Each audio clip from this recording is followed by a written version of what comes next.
觀眾朋友大家好，我係伍子明師傅喺呢度呢，我係衷心恭祝大家兔年行好運，身壯力健，心想事成，財源廣進，合府平安，恭喜恭喜！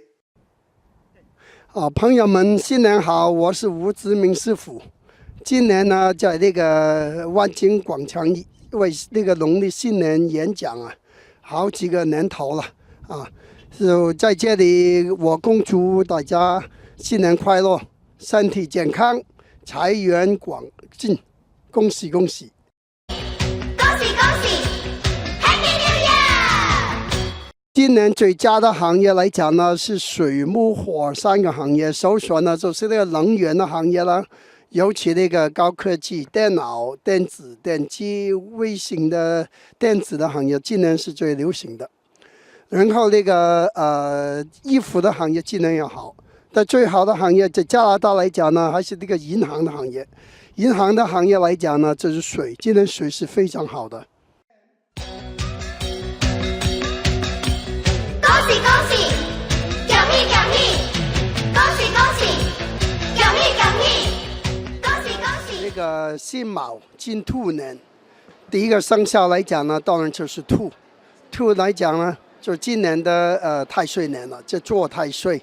做太岁来讲，就要提防那个身体的健康啊，多点休息啦，多点运动，还有不能投机赌钱。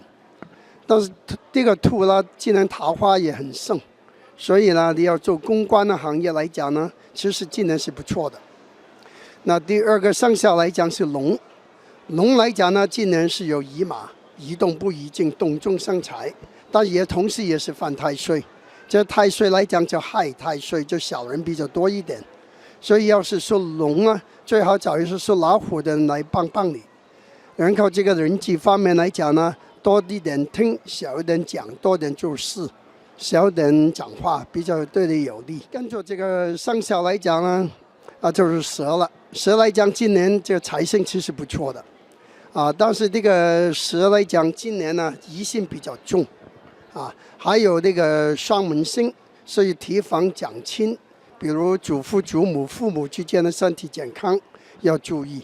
但是你要是属那个蛇的，还是做那个殡仪馆啊、坟场的生意，今年你就生意滔滔不绝了，所以生意就这阴宅的生意很好。